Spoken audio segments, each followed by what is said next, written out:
Idishlarning jaranglagan ovozi oshxona sukunatini buzib turardi. Anvarim Toshkentga ketganiga 1 oy bo'ldi. 1 oy men uchun go'yo bir asrdek o'tdi. Dastlab vaqt tez o'tayotgandek edi, ammo endi har bir kun, har bir soat cho'zilib, asablarimni tarang tortardi. Qizim, choy damlab keling, boshim qattiq og'riyapti. Qaynonamning xonasidan kelgan ovoz meni xayollarimdan chalg'itdi.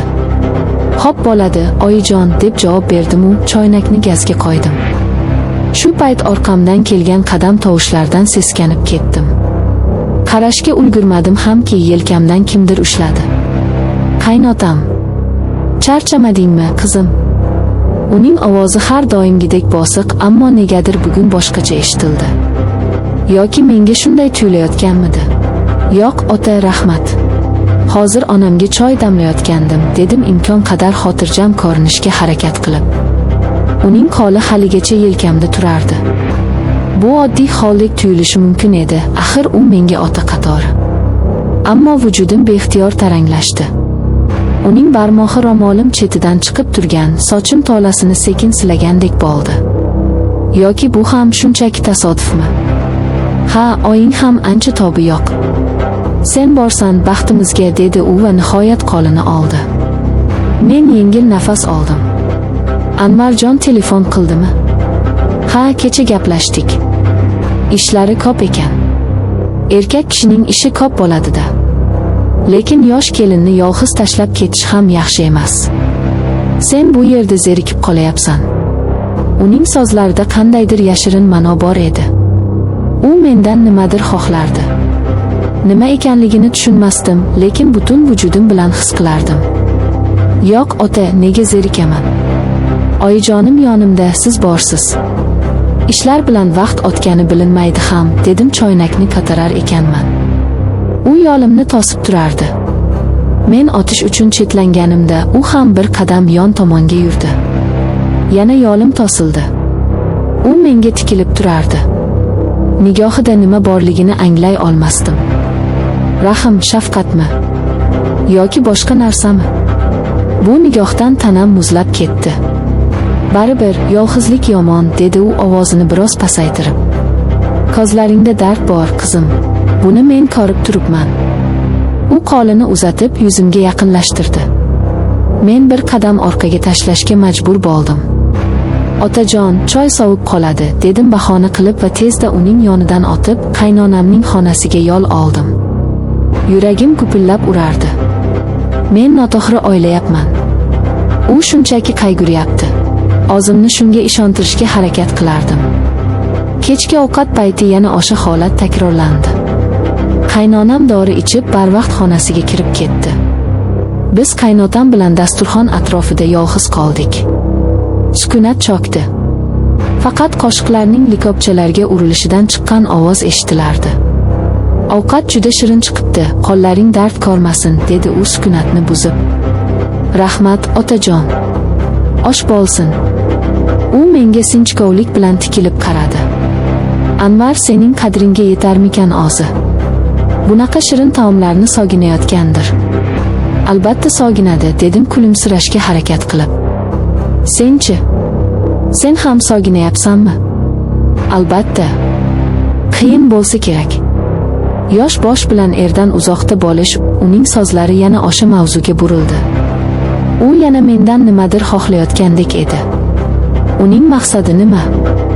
Meni ayashmi? Yo'q, bu oddiy achinish emasdi. Bu boshqa narsa. Hamma narsaga ko'niksa bo'ladi, otajon, dedim. Suhbatni boshqa tomonga burishga harakat qildim.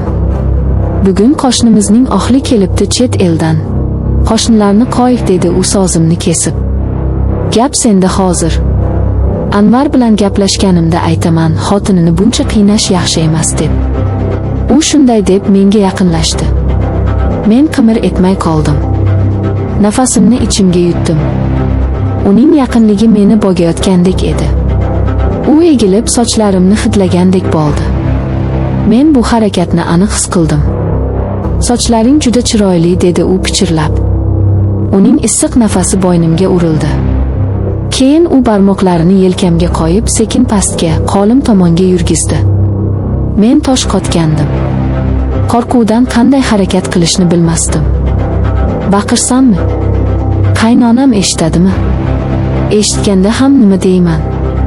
Qaynotam sochimni, yelkamni siladi deymanmi? Kulgili eshitiladi. Hech kim menga ishonmaydi. Balki bu shunchaki otalarcha mehrdir. Ammo ichimdagi bir ovoz yo'q. Bu mehr emas deb bong urardi. Ota, dedim titroq ovozda. U qo'lini oldi. Men esa sakrab o'rnimdan turdim va idishlarni yig'ishtirishga tushdim. Qo'llarim qaltirardi. Bir piyola qo'limdan tushib chil-chil sindi. Voy deb yubordim beixtiyor. Ehtiyot bo'l, qizim, qo'lingni kesib olma, dedi u xotirjamlik bilan. Uning yuzida hech qanday o'zgarish yo'q edi. Go'yo hech narsa bo'lmagandek. Balki rostdan ham hech narsa bo'lmagandir. Balki bu mening xayollarimning mahsulidir. O'sha kecha uxlay olmadim. Har bir sharpa, har bir tovushdan chochib tushardim. Qaynotamning nigohi, pichirlashi, teginishlari ko'z oldimdan ketmasdi. U mendan nimadir xohlardi. Bu aniq edi. Lekin nima? U ochiqchasiga hech narsa demayapti, faqat imo-ishoralar, ma'noli qarashlar. Bu savollar meni yeb bitirardi.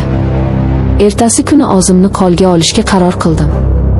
Balki kecha charchagandirman. Balki Anvarni sog'inganim uchun hamma narsadan yomon ma'no izlayotgandirman. Kun bo'yi o'zimni ish bilan chalg'itdim. Kechki hovlida kir yuvayotgan edim. Qosh qorayib qolgan edi. Hali ham ish qilayapsanmi, qizim? Orqamdan kelgan ovozdan butun tanamga titroq yugurdi. Yana u. Men unga qarab javob berishga o'zimda kuch topa olmadim. Faqat boshimni egib ishimni qilaverdim. U yonimga kelib chelakni ko'tardi. Bo'ldi, yeta. Kerak emas, otajon, o'zim, dedim. Sen juda zaif ko'rinasan, dedi u chelakni yerga qo'yib. Senga gamxo'rlik kerak. Anvar uzoqda. U senga gamxo'rlik qila olmaydi. U menga juda yaqin keldi. Orqaga chekinishga joy yo'q edi. Orqamda devor. U qo'lini uzatib, ro'molim ostidan chiqib turgan soch to'lamni ushladi va barmoqlari orasida aylantira boshladi. Uning ko'zlari galati yonardi. Bu otaning nigohi emasdi. Bu boshqa nigoh edi. Begona, sovuq va talabchan. Qo'rquv butun vujudimni qamrab olgandi. Ota, nima demoqchisiz? Dedim dadillik bilan. Nihoyat bu noaniqlikka chek qo'yish kerak edi. U kulimsiradi. Ammo bu tabassum yuziga yopishmagandek soxta edi. Hech narsa, qizim. Shunchaki senga achinayapman. Yolg'izligingni ko'rib yuragim eziladi, dedi u va sekin qo'limdan ushladi. Kaftlari sovuq edi. Har qanday yordam kerak bo'lsa menga ayt. Tortinma, dedi. Go'yo bu so'z bilan o'zining barcha harakatlarini oqlamoqchi bo'lgandek. Uning bu so'zlari va harakatlari bir-biriga zid edi. Uning tanasi bir narsani aytsa, tili boshqa narsani so'zlardi. U mendan nimadir xohlardi. U qo'limni qo'yib yubormasdan mahkamroq qisdi. Oyijonni oldiga kiring, otajon. Sizni kutyapti, menimcha, dedim. O'zimni undan tortib olishga harakat qilib. U bir soniya jim qoldi. Keyin sekin qo'limni qo'yib yubordi. Ha, albatta. Borishim kerak, dedi u va hech narsa bo'lmagandek ichkariga kirib ketdi. Men devorga suyanib qoldim. Oyoqlarimda mador yo'q edi. Ko'z yoshlarim yuzimni yuvardi. Anvarga telefon qilsammi? Nima deyman? U ishonadimi? Endi men bu uydagi har bir soyadan, har bir tovushdan qo'rqardim. Chunki u mendan nimadir xohlardi. Va men bu nimadir nima ekanligini anglab yetgandek edim.